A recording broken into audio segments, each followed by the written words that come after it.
Getting started. So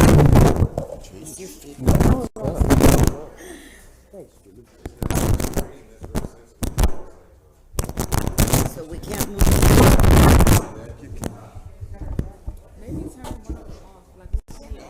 Okay. We will. Let's just take that one out. Thank goodness. Okay. So we'll get this committee meeting started. It's a joint committee meeting between Finance and Public Safety. I'm Councilor Green, and my co-host is Councilor Majuk. And then we are joined by Councilor Hogan, Councilor Caldwell, Councilor Geathers, Councilor Peniagua, Councilor Allen, and Councilor Schultz. So, Corey, I'll turn it over to you. Thank you. Good morning, councilors. So this, as was stated, is a committee meeting to discuss the tentative agreement between the city and the PBA. So just, I'm going to provide some very brief, just why we're back here, and then turn it over to First Deputy Chief Cecil to give some background on SPD leadership and as what their priorities were heading into negotiations, and then Deputy Chief Trudell will walk us through the presentation. So just as a reminder, when the city and PBA went to arbitration, the arbitrator was really mostly confined to providing an award that only covered 2 years of the contract. So that only brought us, when the Walsh administration came in, the PBA had been out of contract, I think, as of the end of 2015. So in the first few years, we reached an agreement with PBA to cover 16 and 17. Arbitration covered 18 and 19. And so despite those two efforts, it's still, PBA was out of contract as of January 1st, 2020. So in those conversations, PBA and the city, discussed, what if we had a short-term contract to address some of the immediate issues, kind of get us caught up, so that way when we sit down at the table later this year, it can be a fully forward-looking contract without any discussions about retroactivity or anything. And so that's largely what this contract is. It addresses some of the immediate needs, and obviously the police department will speak to that, but also gets us caught up so that when we sit down with PBA later this year to negotiate a new contract, it's all forward-facing and what we want to do. And obviously we look forward to engaging with the council as we begin those conversations later this year. But I guess at this time, I will turn it over to First Deputy Chief Cecil to talk about SPD's priorities heading into negotiations.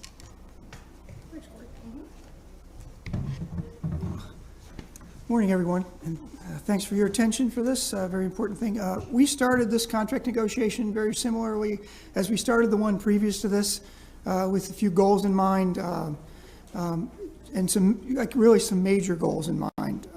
Both recruiting and retention is our really strategic goals here. There's a smaller third one that I'll get to, but those were our main goals, is recruitment and retention. You're going to see some startling information from Chief Trudell's PowerPoint that involves both ends of our staffing world. The front end, the recruiting, and the end, the back door, the front door, which is recruiting, and the back door, which is retirement. You're also going to see, for the first time in my 37-year career, very high numbers in what we call the middle door, which we used to never see, which is people resigning to go to their other agencies.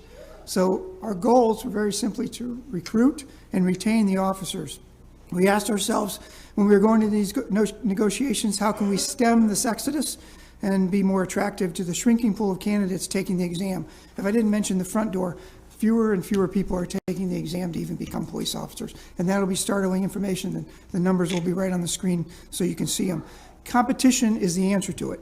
We have to make ourselves more financially attractive for candidates to join the Syracuse Police Department. Keep in mind the shrinking pool is open to every agency in Central New York to drink from. So you have Onondaga Sheriffs, DeWitt, Manlius, Camillus, and on. Everyone drinks from this shallow pool of candidates, which is shrinking every time the test is offered. So we had to become more competitive for not only recruitment, but retention. Officers can go, as far as the retention, officers can go elsewhere, so suburban agencies where they take fewer calls, including fewer heart-pumping, stressful calls. They make fewer arrests. They incur a lessened chance of injury. They work a more accommodating schedule in some cases. And in some cases, they do all of this for more money. So once again, competitiveness was what we were looking for in this contract, to get up to the levels where we can attract new candidates and retain the officers that we currently have. The second, or let's say the third item that I was talking about that's part of this contract, is simply something we were trying to clear up with regards to something we call terminal bonus. Officers throughout their career are allowed to go over the cap, which is paid out at retirement. So let's just use an example of 400 hours that they get paid out when they leave. They can go above that. They can accrue bonus hours above that. In some cases, large numbers above that, which they can't get paid for when they go out the door. And in some cases, depending on if it's summer or whatever, they can't even use because we're not going to approve time off. So what they do is what's called terminal bonus. They start to use them. And these are hours they legitimately earned. They start using them on the way out the door. In some cases, taking 3, 4, 5 months where they're not useful for us as far as work, but they're still on our books.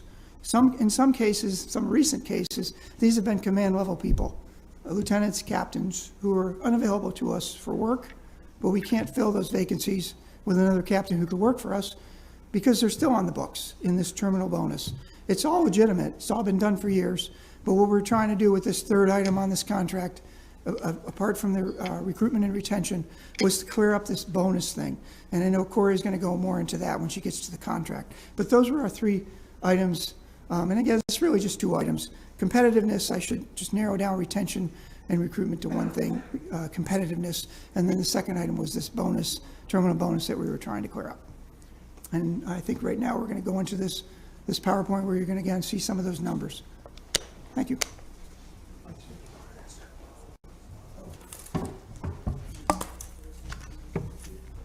Good morning, Deputy Chief Rich Trudell.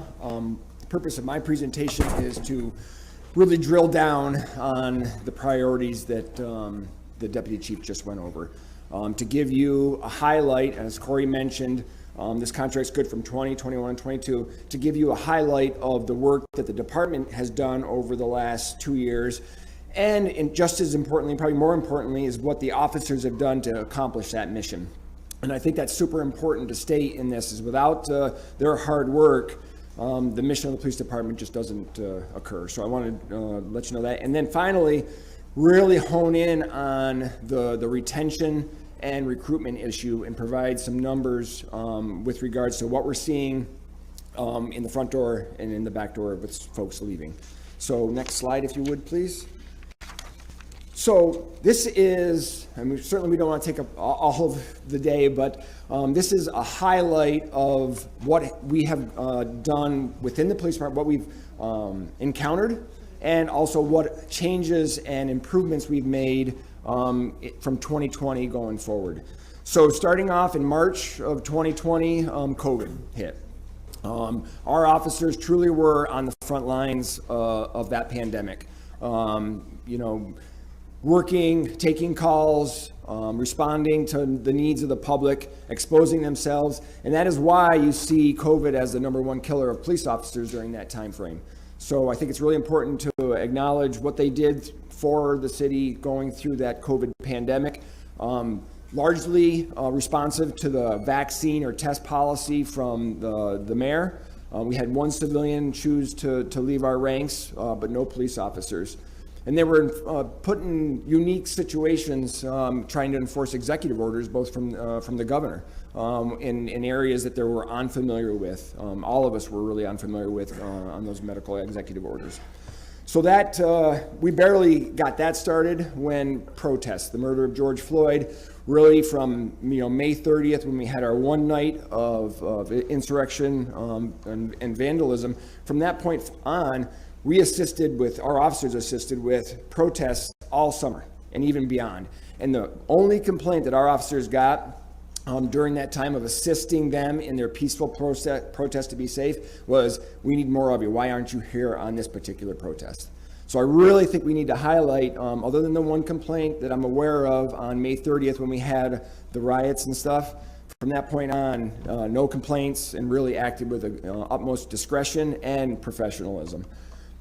Jump right into police reform now, and all of the changes that our agency has gone through, from the mayor's and governor's executive order in June of that same year in 2020, I mentioned right to know because it's fully implemented, and I want to mention that the PBA only pushed back on one particular item when it came to right to know, and that was the first names on the cards, which we thought was appropriate based on today's technology and all that, completely identifiable based on the IBM number that is unique to that officer. But I just thought it was good to note that, the PBA never said anything other than the first names. It's implemented, the officers are complying with right to know. Now all of the changes to laws, bail reform, raise the age, extremely complex laws that literally require flow charts. There's flow charts on the walls of the PSB, depending on the age, depending on the charge, which way things go to which court, that sort of thing. Had to learn all of that. Repeal of 50A, again, changes to our system that our officers had to deal with. Policy changes under Mayor Walsh and Chief Buckner to improve the police department. 21st century policing changes, restrictions on use of force changes, and you'll see some of those slides coming up. Modernizing our pursuit policy to reduce liability to the city. K-9 policy, same thing. LGBTQ, same thing. And this is just some highlighted policies. Many more have changed. And I think the manner in which our officers adapted to this and responded to this is important. You'll see that as well. And then body-worn camera policy implementation. I've been on for 28 years. Chief Schaaf, Chief Cecil, Chief Buckner longer than me. I can tell you for sure that in my 28 years, the amount of changes that we have seen in the last 2 years and 2 months far outweigh. I can't remember a time where we've seen more changes in our police profession than in those 2 years. I remember domestics changing in the early 90s, law changes here.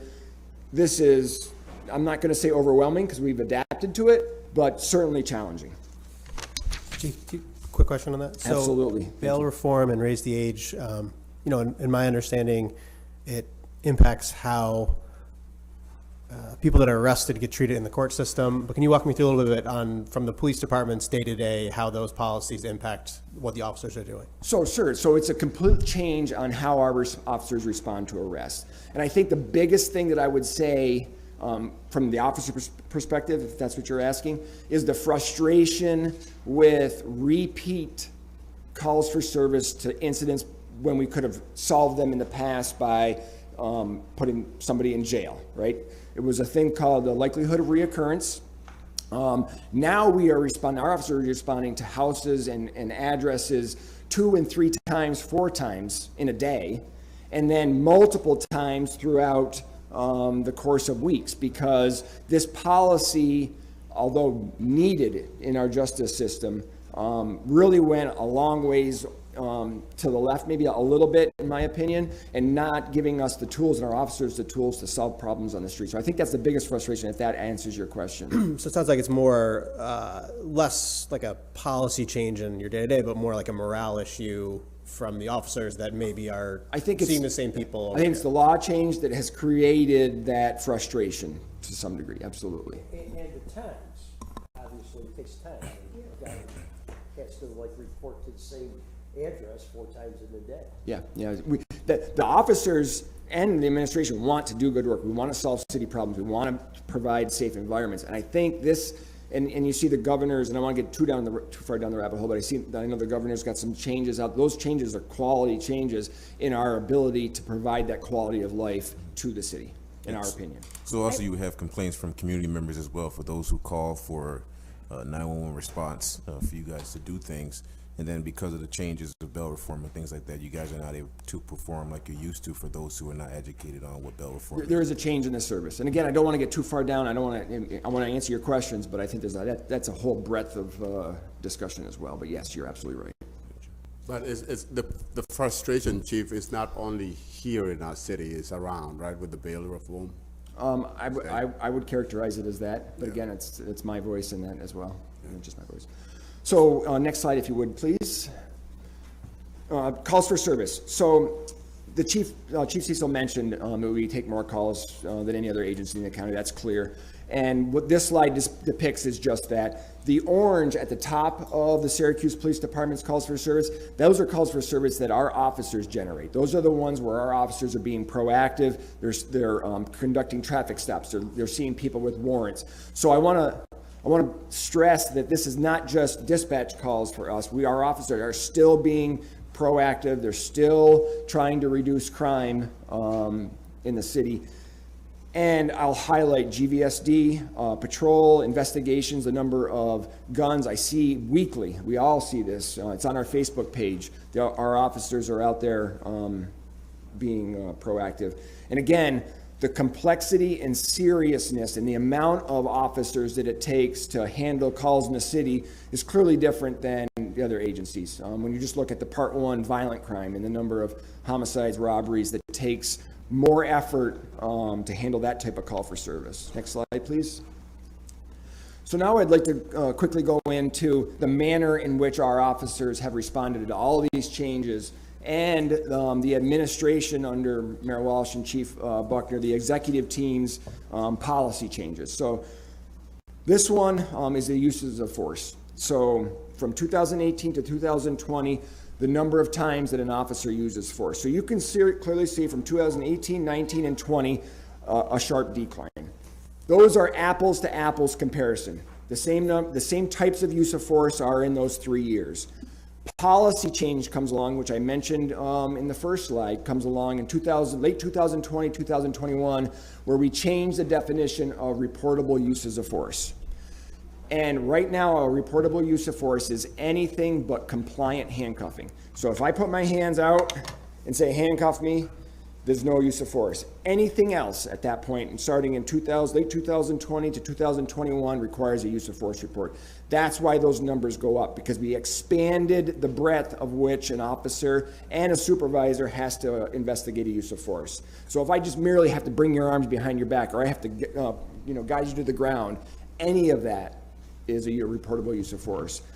So policy changes change that number in 2021. And I think next slide, if you would please, Deputy Mayor, really kind of highlights the biggest part of this, right? Is whether uses of force go up or down or whatever, the use of force complaints against our officers have dramatically went down from 2018 to 2021. Those are the number of times that a citizen comes forward saying, I have an excessive force claim. If you would, next slide. And this is the manner in which our officers have responded to all these changes again. Demeanor, again, a noticeable decline in the number of demeanor complaints coming into the police department. Next slide. Thank you. Overall complaints going down. These are both complaints that come in from the CRB and the SPD. And I want to highlight the fact, we split these out because it's important to note that we are not only taking complaints from CRB and investigating, but we're initiating complaints within the police department. It goes to that accountability, that discipline that is much needed in our police department. So SPD is accountable to itself as well. Okay, next slide. This really gets into honing into why we see retention and recruitment as our number one need in addressing this contract. So 2016 to 2020, the number of retirements are in blue, the number of resignations are in yellow, and I will highlight that that goes through April 1st of this year. We've already received resignation letters up through April 1st, so that data is a little bit into the future. You can see that retirements have gone up. But what is really telling on this slide is the number of resignations. The number of officers, 21 last year, that have between 3 years and 8 years, mostly between 3 and 5, that are leaving our ranks to go be an Onondaga County Sheriff, to go to another agency within this county, or go to another sheriff's agency in this state. And this is where we have to be competitive with the state and the county agencies when it comes to what we compensate our officers with. A quick question, Chief. Yes, sir. In regards to officers coming into the city, taking the training, and then eventually leaving, is part part of it that our recruitment and retention process, I mean, just recruitment? Is it more easier than the other places if officers are coming here, taking training, and then 3 years they are leaving? I don't think it points to training. I think it points to the reason why they resign. And I know Chief Buckner wanted to address why officers are resigning. So I think that's the question you're asking, right? Why they're resigning? Yes, I just need to know specifically. I know the because chief specifically asked me to turn that question over to him. Right, because they are coming here 3 years, they are leaving and going somewhere. Is our process more accommodating than the outside? Well, this is where we get uncomfortable. I can tell you that when we have talked either to individuals that are leaving or that we're getting feedback from the union leadership that kind of gives an overall temperature of the sentiment of the officers, there are two common things. They say that they don't feel like that they're being supported from the fourth floor, which is the chief's floor, which is where we're located, and that they don't feel like that they're being supported specifically from the Common Council. Some of that are things that are said in the universe that we went through during the period with the calls for police reform, the things that were going on nationally. I did not see a real traction in our community for defunding the police, or that we don't need police, or that we need a smaller police department. I didn't see that here. But when you're hearing the noise, it's certainly impactful to everyone that's in the profession. And I think that in many cases, if we looked at what you don't hear in our neighboring communities, when is the last time that you've ever seen DeWitt, Camillus, Baldwinsville County, or one of these areas on television or an article about its police leadership, I said that first, or its political leadership in conflict with the police? That's a real thing in our city. And some of the criticism that we receive, we've earned it. Some of the criticism is part of you representing your constituents, but it's a real thing. And when people say that, well, I can go and make more money in an area where that's not going on, and I'm gonna take less calls, less tense situations, it's a no-brainer for them. So that's the sentiment that has been shared with us. We, like you, are included in that belief or that perception, but that's the real of what we have received from them as it relates to why many of them have left. But for me, and I'll allow the other councilors to go, but for me, Chief, it sounds to me as that when these officers sign up to be here, that they understand the conditions and the things that happen here in the city. Mm-hmm. And then unless if they sign up and not understanding as to why, as to the nature mm-hmm. of work here in the city, mm-hmm. and then to come here and then use that same reason, knowing that, mm-hmm. to be the reason to resign. Mm-hmm. I don't know if I, as a city council, can take that. Or you, because they are saying fourth floor, they don't receive support from you or support from us.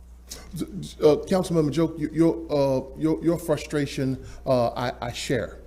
Because one of the things that I consistently do if I hear that is I ask a very pointed and expected question. Give me an example. It's often met with silence. Tell me where the fourth floor didn't support you. Now, here's what we need to understand. In many instances, we're talking about 21, 23-year-old kids. Their maturity level to understand that I'm jumping into a police car to do what I've always wanted to do, and now I'm in this turbulent political national storm that's going on to where the profession feels like it's under attack. A 21, 22-year-old doesn't really understand the gravity of all of that until they're in it. So what you and I can see because of what we have in our rearview mirror, many of those young folks don't understand that until they're in it. And then let's take two. You're coming in at a time that is probably the most difficult period other than maybe the civil rights era the most difficult period for our profession. So they've been through a turbulence that we haven't seen. I haven't seen in my 28, 29 years. I've never seen what we saw the past 36 months. So it's to be expected for them to feel some type of way. Look what they've been through. So can I ask a question about the counselor part, being a new counselor here? Yes, ma'am. And having that be a criticism that they don't feel supported, or what is it specifically about the counselors that we could be doing better with our constituents, or is it more on the level of contracts and ordinances and business cards? Like, I think it's largely to do with tone. I think it has to do with some of the statements that are said that are received as anti-police or anti-support of police. I think that probably the best person to be able to articulate that would be the union leadership, because we should not be talking about how someone else is feeling. They should be able to come and articulate that themselves. But I can tell you that a lot of it is the tone of which that they feel that the climate that they're working under, and the feeling of being unappreciated for what they do. Yes. I just, Council, when I saw this slide, there were two things about this slide that startled me. The first was that the level of resignation. There was a lot of money and resources invested in this group of individuals that decided to resign. We are a regional training institution, so we train a lot of people to go into law enforcement, and then for them to resign and to move on. We're having another conversation about, just the cost to the city. The other thing about that speaks to the fact that it's what our First Deputy Chief talked about. There's one pool, and then the sheriffs had a canvassing. And so everyone who would apply initially or want to lateral moved over to the sheriff's department. So all that training that we provided, all of the resource invested by the city of Syracuse, not only are we, I use the bucket. We're pouring in the top of the bucket, there's a hole in the bucket, and we're losing out the bottom. It's just not people, it is resources and investment financially. And so that was what that slide really screamed out to me, other than a saddening that people were leaving. After one, they signed up, went through a rigorous training, best in the region, we're the regional training institution, but then left. But then the financial side of me said, there was a lot of investment that went into all of those people. So I just wanted to add that. What about the ones that are, and I'm not going to say any names, but I know a few people in this room know who I'm talking about. The new officers that want to be a part of this police department, but they feel like they're being targeted, they're going through like a hazing process. So I understand what you're saying about losing resources, but when we have those ones that are committed, why aren't we making sure that it's a welcoming environment for them? So when you talk specifically of officers feeling like that they're going through a hazing, or why are some officers feel like that they're being treated some type of way, let's just bring the elephant all the way in the room. In the big guy should probably use the elephant in the room analogy. So when you bring people of color into a predominantly white profession, there's a thing, and I understand it because even as the face of the organization, 95% of the time, the rooms that I'm sitting in, I'm the only person that looks like me in that room, and I've gotten used to that, but I still recognize it every time. I recognize it. I still feel it.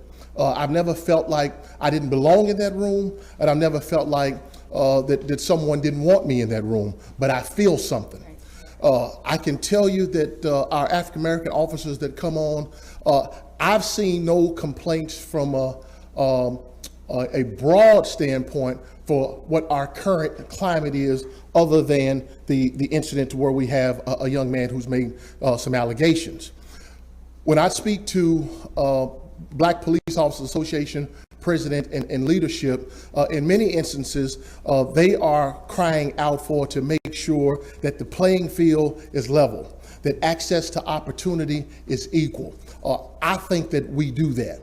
When you look at, and I understand that the young man in question, why he felt the way he felt about his incident, when you ask to come and have access to a room where no one in that room looks like you, and not only do they pause or attempt to deny you access to that room, there are several things said about you attached to that. If I look in that room and the people that are saying that, and I believe that those things are not true, that feels racial. That would feel racial to me. It would. I think that any reasonable person would see how someone could come to that conclusion. Here's what I'll tell you. I think that when you look at that incident and you can only see it this far in front of your face, you and your personal situation and how that went on versus me looking at that from 30,000 feet, that person doesn't understand that I get that same complaint from white officers who say, well, if I'm not a member or a friend of these guys on the SWAT team, or if I don't drink with them, or if I'm not one of their buddies, then I can forget going to SWAT. It's a common complaint from white officers because they're not in the clique or they're not in the group. But if you don't have the complexion for the connection, it feels racist. It feels racist. So I understand it. But I've seen nothing for that situation, which is why I've held very strong that while I believe that there were some things that were done that were inappropriate, none of which I've seen that I believe that situation was racially motivated. So could, Chief, I was just wondering if, is this a phenomenon, maybe Deputy Chief Trudell, is this, I would feel this is probably a phenomenon across the country. Out-migration from the cities, to because of what's happened over the last couple of years. I mean, has there been any data on that at all? Well, Councilman Hogan, I agree with you about 95%. I think that this is certainly a phenomenon that we've seen in that what we're seeing is kind of a boiling up of the police community relationship. I think that the relationship in suburban and predominantly white non-minority communities, I think the relationship between police and that community is different. I think that in our urban communities, because of some of the painful scars that police have been a part of historically with our communities, some of those things, that scab is different. And many people would argue that we're not talking about historical. Some of those things exist today. So we have to deal with that. And that stuff that comes in the cloud of our community, it comes into City Hall, it comes into the police department. We're not exempt from that. So I do think it's prevalent across the U.S., but I think that it is much more impactful in our urban centers, which is where you're seeing this significant flight of individual officers leaving urban, going to those suburban communities. But understand this, I think this needs to be said. The reason that these vacancies exist even in the suburban communities is because they've lost people too. It's just not making the news, or they wouldn't have vacancies like they have. So they've lost some, but they've not lost as near to the degree that we've lost in the form of resignation. And I'm not just talking about the police as a profession either. I mean, demographically, I think young people look all over the country for jobs now. Yes. I think they move out. I have a young son, 33 anyway, but he's lived in 3 different cities. I mean, that's the way it is, I think. I think young people look for other jobs. Years ago, I mean, if you were a Syracuse police officer, you were a Syracuse police officer all the way through, or even the sheriffs. You bring up an intelligent point. Parks Department. And Councilman Hogan, when I came on the department in Louisville, we measured our tenure by the number of derbies that we would have to work. Kentucky Derby is what we would call our annual Super Bowl. So we would say I have 17 derbies left. I have 16 derbies left because 20 was the retirement. Today, kids, to your point, today they want to be the police. 3 years from now, they want to own a landscaping business. So some of those numbers in there, Mr. Hogan, are generational. I'm not going to say that everything in those numbers is the result of the fourth floor and City Hall, but it's certainly something that we have not seen in our profession, particularly leaving this agency, which in according to my folks here and our data tells us, this used to be the destination agency for other folks who wanted to come here to be the police. And I think that's really the crust of who's remaining of the people who want to be the police in a different kind of way, that they don't want to ride in a mall parking lot. They want to come and do traditional police work. And that's really the core of who we're still getting. All righty, thank you. I came a little late, forgive me, and if the question's been asked, I'm going to ask it again. I'm going to go back to a little bit of what Councilor Allen alluded to. We've had young people in our city that have applied for the police department. Yes, ma'am. But because of the last names that were attached to them, they were basically targeted. Because certain names in this city rings a bell, but it doesn't mean that everybody in that family is a criminal. And that's the way a lot of these young people that applied for the Syracuse Police Department was treated, and that's how they felt. Well, I can tell you that President Hudson, that I have heard that. In my first class that I was here, we went through our traditional intake process to where I would look over the group of candidates that was given to me and make sure that I was okay with the list. And I began to continue to hear that rumble to where I interjected myself directly into decision making, to where every person that is removed or signed off, I have to have the reason as to why. Every person. So no person is ever sent out the side door or the back door without me knowing why. One thing I can tell you, this notion that we do not desire, that we do not want, that we do not welcome people because of their last name, because of where they live, because of the color of their skin, is false. If that were true, there are several white legacies in the police department during my tenure and preceding me whose sons or daughters are not police.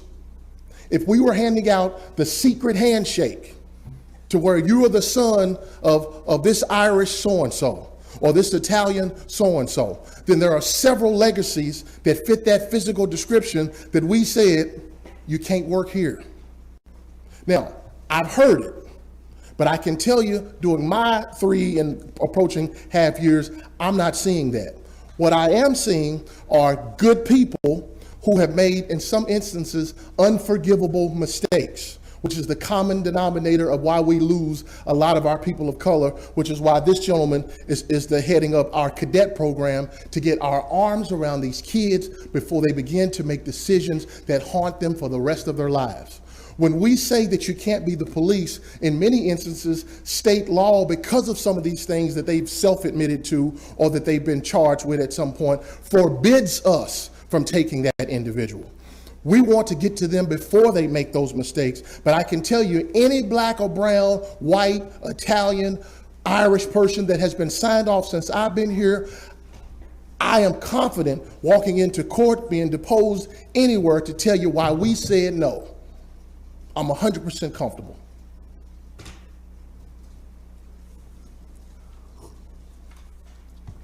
Other questions? Yes, ma'am. What can we do, thank you, Counselor.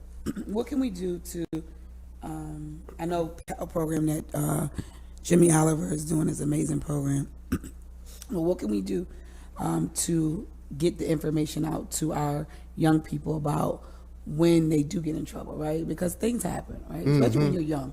Right? You make decisions, you're not doing the right thing. But what can we do to help educate them and let them know, like, if you wanted to become a police officer, you know, these are the things that you got to make sure that you don't get caught up in, right? It's about meeting them where they are before they actually get there. And I think that would help out a lot, because sometimes in the judicial system, our kids, sign off to something, and then 10 years later, they're like, oh my, I didn't know I did that, which prevents them to be a police officer, you know? Yes, yes, ma'am. And please know this too, and it's a great question, ma'am.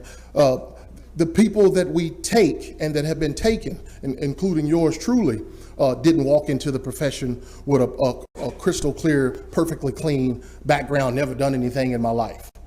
So I don't want you all to think that the people that we're accepting don't have some stuff. I'll give you an example.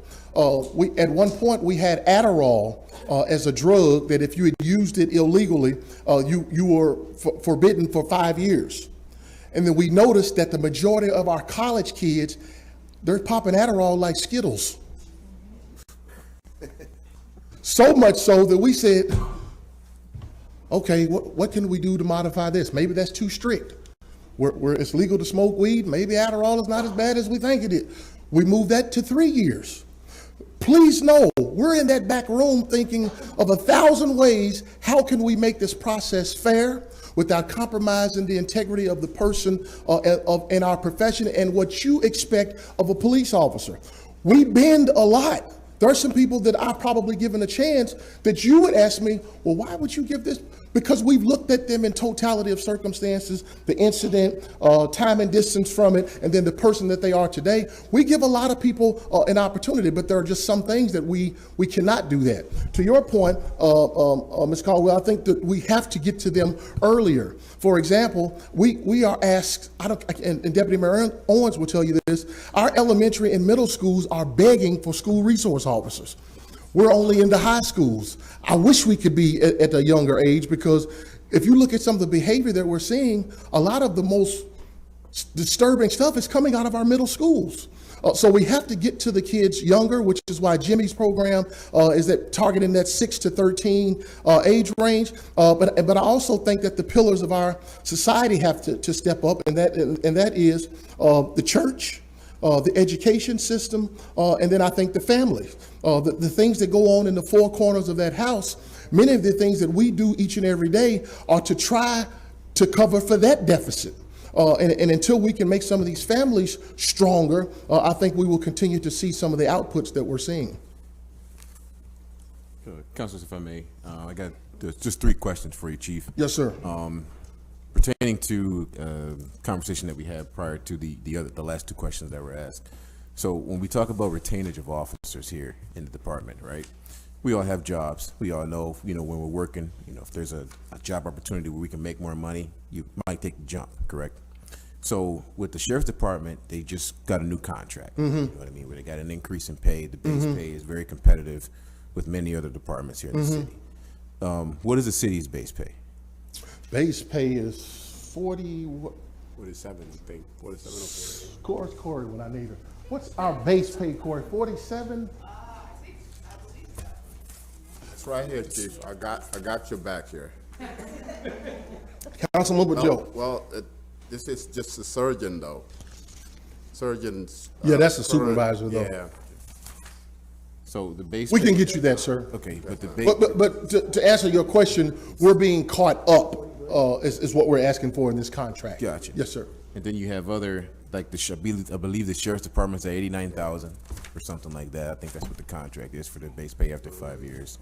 And then you also have the state police that also has a tremendous. They're way out big there. salary. Yeah, yes. A lot of people say if they were ever to do it again, they would go straight to the state police and leave everything else alone. So we have a big problem, when it comes to looking at the numbers here, where you have a lot of resignations coming in, rather if it was from morale from the department, or it could have been, well, I could go to another department, have less stress of a job, and make this amount of money and retire with my 20 years being cool. That's all right. I get that point. The second thing is that when we have individuals that are on the police department and let's say they're going to be let go or whatever, you have the final say within that. Yes, sir. And that will go through the ranks of how does that process work? For the initial intake for the people that we're trying to hire? That's just, for the initial intake. Yes, sir. So we'll have a civil service list that the individuals have tested, and then we pull that list. We then send letters out to the individuals, and then they respond as to whether or not they want to come to Syracuse in response to that letter. knowing that they're receiving that same letter from other agencies who have also pulled that list. That's the big pool. So, right, so we're trying to get them to come to Syracuse. I can tell you that the number of people, just in our recent history, the number of people that are coming to consider us is about 40% less, which has just happened over the past 12 months or so. So we're struggling. And even with all of the things that we're doing, and we're trying to, and we're also headed in the direction of doing an incentive bonus for those that are hired and complete the field training portion. Even with that, I do not believe over the next few years we're going to be able to keep up with our attrition. And we're going to be doing what the mayor has authorized us to do now. We're starting our second class, even though I've got a class that's only about a month into their academy. We're going to have 2 academies running at the same time, and I still don't think that I'm going to meet my attrition rate, the annual attrition rate. Certainly, and that's only if I consider normal retirement. If we continue to see the resignations, it's going to be completely lopsided. So we're going to continue to struggle until we can catch up with our staffing. Gotcha. So I'm sorry. Are you done? So with the classes that you have now, the last class you just went through, how many people were there? The class that you have now, how many people were there? And then how many people are eligible for retirement coming up? Eligible for retirement, I don't have that number on my head. Joe, we can get that for you for retirement. We do have, it's a great question, because we do have a period to where we can catch our breath a little bit, that the number of people, based upon when they chronologically came on, there's a little bit of a lull in there of folks who are not yet retirement eligible. So we've got some time to try to catch up because of that. The last class that we started with 23. I believe we're down to 19 with that class. And then we're lucky if we can get maybe 15 out of this group that we've just started now. And 15 is probably being aspirational. We'll probably be closer to 10. So as people, as officers come in, Chief, is there an agreement that they stay here for a certain period of time before they leave? What is that? Another good question. We recently had to start charging agencies that take an officer with less than 3 years. We are actually, Amanda, who is here, we had a couple of cities that you all maybe have your names attached to a lawsuit where we're suing a city who's saying that they're not going to pay. Well, we say, yes, you are. Because we've paid. We started doing this when we took someone from DeWitt, and DeWitt sent us a bill. And we said, well, it's always kind of been, the kids kind of go wherever they want to go. And, why are you doing this? This is business. We said, fine. We understand. So now we're starting to send that invoice to say, we'd like our money back. How's that coming? It's a little tickly right now. We've got a couple of folks who are pushing back on that. They don't like Chief Shaw's math as to what we say we have invested in that person. So I see litigation coming. Okay. Yes. So with that, have we generate data to see in the last maybe 3-4 years? Yes. To see, the number of years that you say, once they come in, you say you got to stay for this number of years, and they end up leaving. Have we seen what the percentage of people leaving is? I don't have that data, Councilman Majoke. I will tell you that another thing that just hit my head when you were asking that question, and I think it's a two-sided coin, we're also seeing a decrease in our pools who people are specifically identifying that the residency requirement is the reason that I'm not returning my packet to Syracuse. Midterm, long term, if we're able to hang in there and keep doing it, which I don't know if we will, but I think that retention will get better because people who are invested in the community, living in the community, and see that there are many nice areas in Syracuse to which you can live, I think that we will keep some of those folks because they're in the community and they're part of our fabric. Maybe that's being naive or aspirational on my part, but I think that will somewhat try to offset that, but I can tell you numerically it's impacting us right now because for the class that I just told Councilman Amir about, there were 15 people who specifically identified that they were not doing our packet because of residency. And I'm sorry. Yes, ma'am. Can we just be clear we're answering the council's question? There is no historic data around requirement of longevity or time here, minimum time here, because that's not been a requirement, correct? Correct. We have not been doing That's what that. I'm asking, See, yeah. we'll start that now, Okay. okay? I just want to make, Okay. I didn't think we answered. Yeah, because I want, that's exactly what I was asking, to see, you know, exactly that. Yes. Now, here's another direction I want to take this.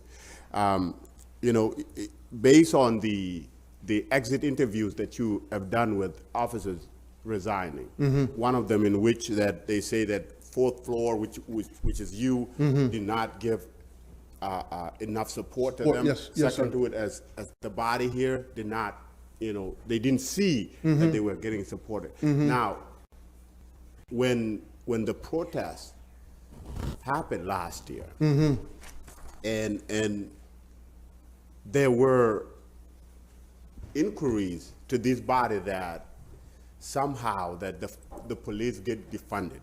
That you remember that? Yes, that sir. Call. Yes, sir. I think all of us here, I don't think anybody came out in the state with a statement saying that let's defund the police. I wouldn't say everybody. You wouldn't say everybody. If we're gonna have a candid conversation in here now, we're gonna have to be honest. Okay. Everybody didn't say that. We had candidates running for mayor that kicked the tires on that conversation, and we can go back and pull that. Ain't nobody on this table running for mayor, okay? No, let's talk. nobody who's running for mayor today. So with I'm bringing that up, Chief, to say we consistently as a body, especially as somebody like me and many of us, right? Yes, sir. We have expressed our appreciation Yes, sir. for what officers do for our community. Yes, sir. Now, I think our vetting process has been taken as being anti-police, Yes, sir. right? Yes, sir. And I in some way, if that is misunderstood, I want as a council, I want officers to understand from today Yes, sir. that we appreciate what they do, Yes, sir. but at the same time, you cannot mix our vetting process as a body Yes, sir. for anti-police. Yes, sir. Councilman Majoke, and the best example that I can give you of this is some of the bumps and bruises that I have on my professional Google during my time in Little Rock. In Little Rock, I learned how to publicly speak to people of color. There are conversations, there are things that I learned that you cannot say from this podium despite them being true. You can have that conversation in our church, you can have that conversation in our barbershop or in our community, but it's preferred that you, as an African-American male, not what was seen as contribute to some of these stereotypical things that you may be saying that we agree that we have opportunity for improvement upon. But when you say it, Chief Buckner, black man, it's more damaging when it comes from you. So pick your time and place when you say that. To this body and to us, because we're a part of what was identified, we need to almost treat the profession that same way. We need to be careful about what we publicly say and not say about police. Police are human beings. At a time that we as administrators or people who are not first responders, we sheltered in place during the pandemic. Cops continue to take calls for service. This is different. 3 or 4 to 1, the number one killer of cops for the past 2 years and leading this year has been COVID. Now, let's be honest, because I always like to be comprehensive in what we talk about. That's how you establish credibility. Some of that is because our profession has also been on the right side of the aisle in how they view COVID.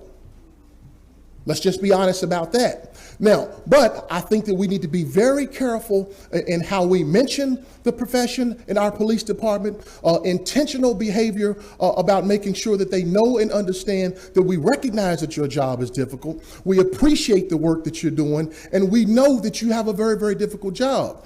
We don't have anything against police. We're against bad police. I'm against bad police. Raynette Relford is against bad police. Raynette is another one of the folks that there's this myth that she hates the police. I have not seen that in Raynette. Do I agree with everything Raynette says? No. But I don't think that she hates the police. She doesn't like bad cops. I agree with her.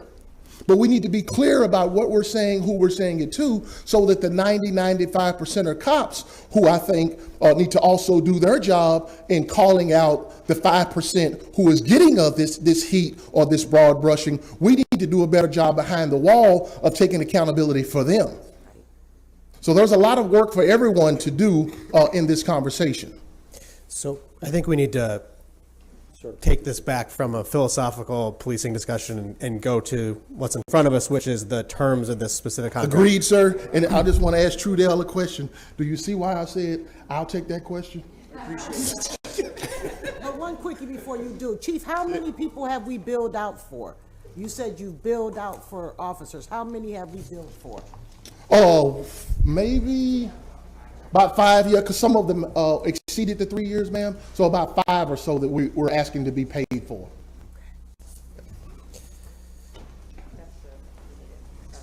So Corey, do you,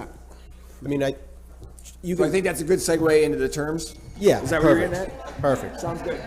And you know, Councilor Green, I think the budget director, the starting salary for police officer is 51 with the FICA and pension, correct? I have the schedule. Yeah, we got it here too. Okay. That's not the same thing. That's not for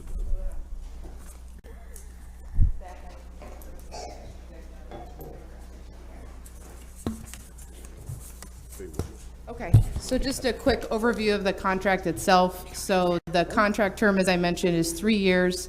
So it would start when the PBA is out of contract, which is January 1st of 2020. Can we make a little bigger, Corey? Yeah, I also have handouts, yeah.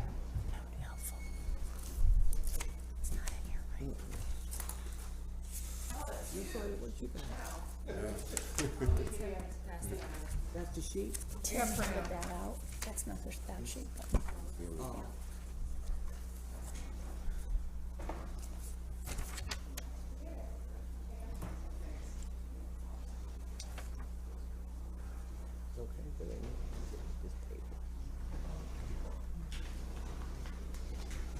Okay, what's this you're giving us? I didn't get my slide in on time, so it's the same presentation, but on the second to last page, you'll see the contract overview.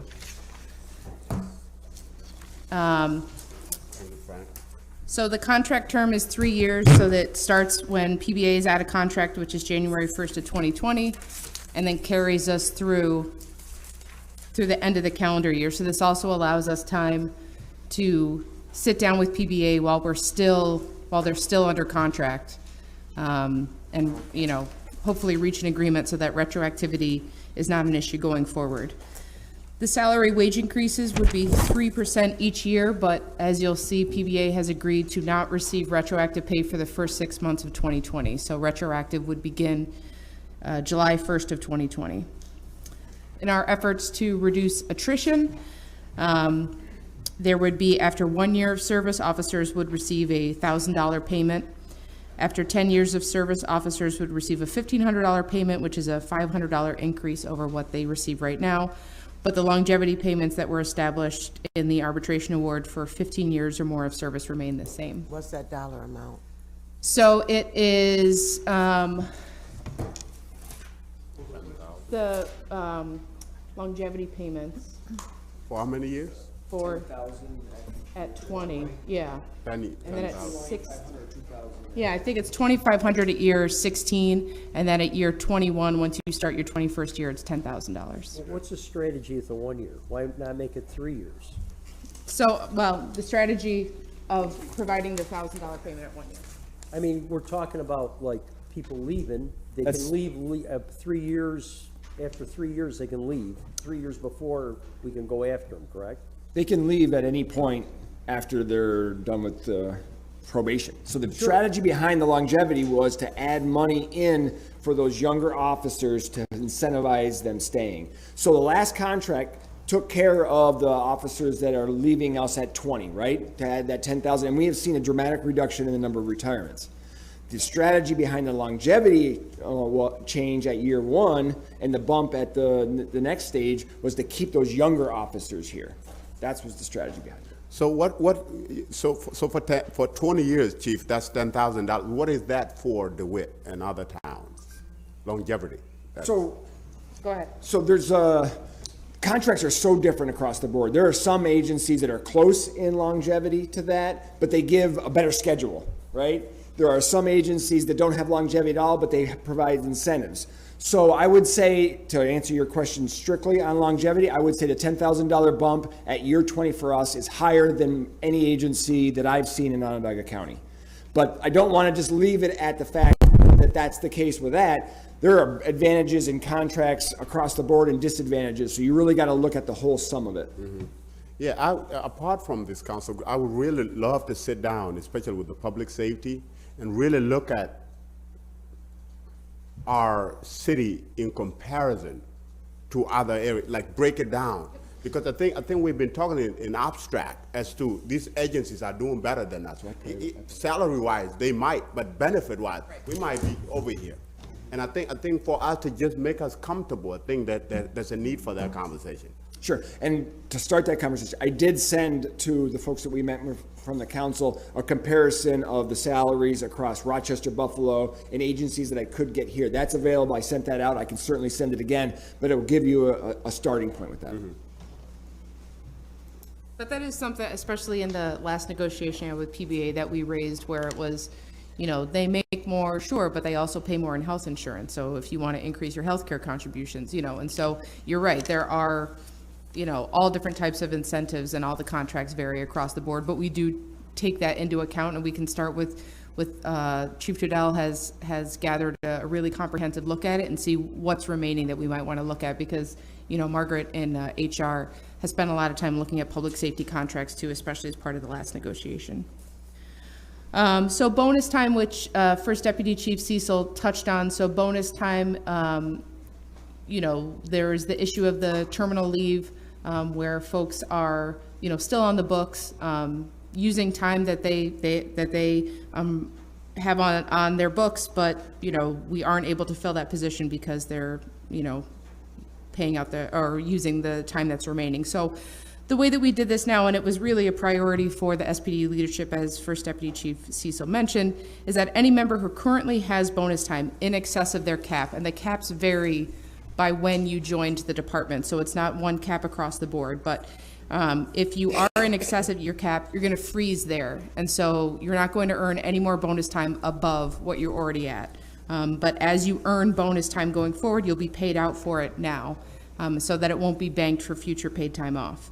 Members who are currently under the cap would still accrue bonus time up until they reach the cap, but then anything in excess that they accrue above the cap, they'd get paid out at that time. And so that way, that really kind of limits the ability of folks to do, it's much easier for SPD to plan, and limits the uses of the terminal leave. So that was a real priority, and so that is part of this contract. We also established Juneteenth as a permanent holiday. As many of you have seen, we're doing across the board with our units, and also consistent with our other units, it does not include an increase to the total number of holidays, because obviously holidays come at a cost to the city. Juneteenth is a priority. It was an important one for us, but we were able to swap in an existing holiday that's on PBA's schedule for Juneteenth. So adding Juneteenth without increasing the total number of holidays. And also, finally, just the only item that's eligible for retroactivity are the wage increases. So none of the efforts to reduce attrition or changes to longevity will be retroactive. The only thing that will be retroactive are the wage increases. Corey, the longevity payments, when it's more than 15 years, it says that it remains the same. Do you know what the same is? Yeah, so I believe it's $2,500 once you hit, and I'll confirm this, I believe it's $2,500, I used to know this like the back of my hand, at 16 years, and then when you start your 21st year, it becomes $10,000, and that's paid over the course of the year. So it's, you know, because obviously we don't want somebody to just get their payout and then walk out the door. You have to stay the entire time in order to get that payment. It's included, it's spread out over the paychecks during the pay period. So, you know, I think as Chief Trudell said, it has helped stem some of the retirements. You know, we did reach that arbitration award, received the award in the summer of 2021. So by that point, some of the damage had been done in terms of retirements, but I think they will attest to the fact that retirements have slowed since we were able to introduce that. Thank you. And Corey, you know, with 3%, I like the fact that we brought it back to 3% because 3% is the standard around here, right, for raises. I mean, if you look historically, and we do have a chart kept in HR that kind of looks back, I think, to probably before the Driscoll administration. I mean, it's in that that kind of gives a look back where it has kind of, you know, fluctuated, and sometimes, you know, obviously during the minor administration, there were some years of zeros. 2% has generally kind of been, but, you know, 3 and 4% is not unheard of in the city. And especially if you start looking at other cities, it's certainly, 3% is certainly, you know, not outside the norm. Across the board. Yeah, it's really not outside the norm. Right, right. And again, it goes back to us making sure that we compensate them, you know, as we look at citywide employees to make sure that they don't fall behind that either, Sure. right? Yeah. But at the same time, I really, like, I keep going back to the fact that 3% other benefits. How do we monetize all of those and then add it to the salary? I mean, it's gonna be a different discussion than, that will warrant a different time than now. Yeah. But we gotta start looking at that because I mean, at the time of recruitment, to try and Right. monetize what the benefits mean. monetize all of that and figure out where does that fall salary-wise. The total package. Right. Right, so that we can Salary-wise. provide a more complete picture. Right. In terms of recruitment, on what the true value of the package is. Right. I agree. Those who are involved in recruitment. Yes. It is something that I've started. I've already got like a salary. I'm sorry. So, like I mentioned, I have the salary numbers in comparison to towns and villages in the county, Rochester, Buffalo, Ithaca. It is something I've started in looking through their entire contracts and piecing out longevity, medical, all of that stuff. Yes, it is a conversation to be had. But I think the point of the 3% and the longevity, going back and kind of circling back into what Chief Cecil said, is retention and recruitment. That is the biggest thing. We have to stay competitive with the agencies to which we are losing our officers to. And money's not everything, but it is certainly one thing. That is for sure. So that's where we are. To Councilman Majok's point, though, if you can give the new recruits a total package, they'll come away with a bigger bang. Yeah, and that because here's another thing why I'm looking at that, right? You know, we are pumping all of this money into longevity, into all of these benefits, yet we are losing officers fast, right? I don't know if that is answering Yeah. an intended, you know. So I think question those or are not. offsetting things, right? To provide good longevity, to provide a good benefits package. Those are offsetting to the agencies that can provide a lower workload, right? To provide a better work schedule, right? Those are offsetting things. If you want to come work for an urban city, you have to deal with everything that Chief Buckner talked about, right? You have to deal with the increased call load, increased complexity of the calls that I spoke of, right? And weigh that against a county or even a sheriff's department in Irondequoit that doesn't have any of that and is real close to salary. That's why our contract, that's why we went into this contract with the idea that we need to be competitive. I know I keep repeating myself, but that is the major point of this, right? If we're not competitive in salary, that's just another reason, right? But total, take salary out of it. If we're not competitive in total package, right, all of it, then we are going to have another factor for which our officers are leaving. Could I just, you know, you've won me over as far as, we realize. We appreciate that, thank you. Competitive. We know all that, you know, and we believe in it. And every time any of us go to any neighborhood meetings, those neighborhood groups say, we need more police, we need more police. And we want to be competitive, we want to fill it out to 424 officers. My question is, and I think what we'll all have to deal with, because it's incumbent in what we deal with, is how do we, the city of Syracuse, what is the strategy for us paying for this? Because $5 million, I figure, from the last contract going forward, and now we're talking about $6 million for retro and another $4 million. So it's $10 million in the police budget that'll be going forward in this new contract.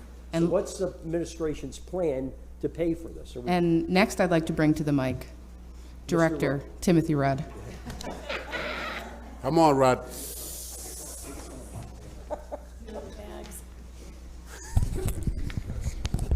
Deputy Chief Trudell told me I should just stay in my seat. I think he's right. I mean, it's just like any other cost. The cost goes up and we have to pay for it, and we have to raise revenues. And right now sales tax is doing really well, so we're sort of okay. But in general, it does increase.